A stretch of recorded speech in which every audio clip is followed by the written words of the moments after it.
So this morning here at Whirlwind Family Farm, I want to show you something that's kind of hard to believe.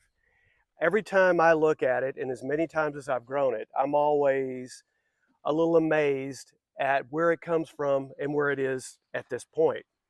It's one of those vegetables that when you grow it, you go, gosh, it takes a long time. But once it gets going, especially here in the southern part of the United States, it is a big producer, and it's a big producer for us here at Whirlwind Family Farm. And if you start to look behind me, those of you that have raised it before will have a good idea that is okra.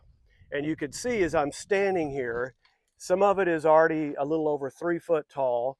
Some of it is getting close to 4 foot tall, and it'll get even higher. Okra, I've had some that get up to 7 foot tall. A couple of years ago, in between our high tunnels, we planted some, and it was stretching towards the sun. And we had to literally bend it down to be able to harvest some of them because it was up at 7.5 foot tall. But the thing about okra, as I turn around here and walk in between these rows, we have over 250 plants planted in here. And I'll tell you about spacing. We have these planted, as I'll turn around and show you, they're planted a little tight at about a foot apart. I think spacing probably should be a little further apart. We bunch them in here as tight as we can because we try to make use of every square foot. If you're in a backyard situation and you're putting down 10 or 15 plants, you can have a lot bigger spacing, and that's good to do. But back to what I was originally talking about. When you would plant these plants and you put them in the ground, they're just so tiny and small. We start off in early to mid-March with the seedlings. We put them in our seed trays, and when they're in the seed trays, once they get up where they're starting to get a little bit root bound, those roots are completely filling up inside their container in the seed tray. And you can always tell. We use the wind strip trays. If you lift them up and you see roots coming out of the bottom, you know you're starting to get root bound and it's time to get them in the ground. So that's when we plant them. And that first few weeks, they just look like they're so tiny and spindly, they're just not going to make it.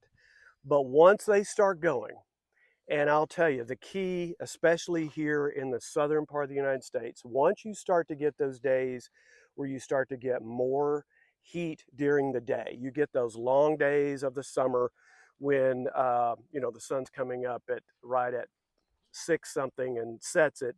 Around here, our sunset today will be at 8:40. When you get those long hot days, that's when okra really becomes what it's supposed to become. And production is incredible. I will tell you, with our okra here, there are many, many days that we have to harvest almost every day in the heat of the summer because as you start to harvest more, they will produce more. And that's the beauty of okra, especially for us here at a market garden where we're selling to customers. We have many customers who love it. And however you prepare your okra, everybody has their favorite way, whether it's gumbo or fried, or my wife prepares it a couple of different ways. It is a farm favorite, especially with our customers. So my point being, once you start harvesting, you're going to find that you need to harvest on a regular basis almost every day, at least every other day, because you'll get those okra that can get up to 7, 8, 10 inches long, and then they start to become harder and tough. You want to get them when they're just 2 or 3 inches right in their right. They're a little bit more tender, they taste better, and that's a great time to harvest. Just don't let them get too long and get out of control. Um, but that's okra. And the amazing thing about this stand, as big as it is right now, and you're looking at, again, that's around 3 foot tall right there. Some of these are around 2 foot tall. They're in a little bit more of a shady area, but they'll end up being 5, 6 feet tall, and they'll continue to produce all the way into this fall. We had some last year, I think it went into mid-September, and they finally start to mature and get to the point where they're just not producing anymore. Their life cycle is ended. Sometimes we'll have a midsummer planting just to take us a few more through the rest of the summer. This year we have so many plants going, we'll probably leave it just as this is. But again, all this was planted, put in the ground as a seedling on April 11th.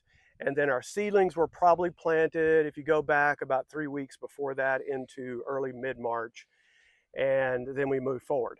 Now, we'll tell you, if you live, I'll turn around here, if you live in northern zones of the United States, there are certain varieties of okra that will work in colder regions, and you have to time it just right. The planting, and I'm not an expert above that 40th parallel where it starts to get colder in the United States or the northern hemisphere.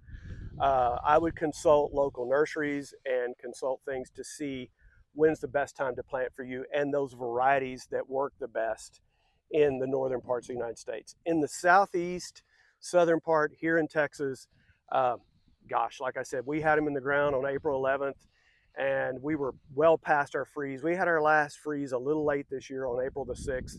And after that, we were fairly warm. We've had lots of rain this year, which has been good. It's been a rainier year for us, and that's a blessing.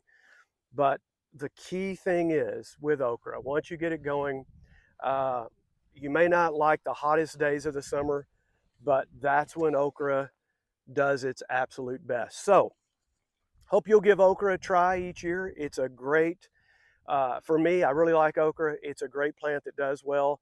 I will say the one last things I'll say, it is a very woody plant. It gets to be big. And what we have to do at the end of the year, once these plants are finally done, we actually go out and try to compost them and chop them up. Some people will actually burn them just like wood if they have a burn pile. That's a safe place to do that because it is a big stalk and a big plant that once you do pull them out, they're big. But backyard gardens doesn't take that many, and that's something you can try, especially here in the southern part of the United States. You can in the United States too. You just have to get that right variety and the right timing. What we're going to do here at the end of this video, I'm going to show you the video that when I planted these back on April 11th, how small they were. So that's going to be right over here. Check that video out. It's amazing how small they were.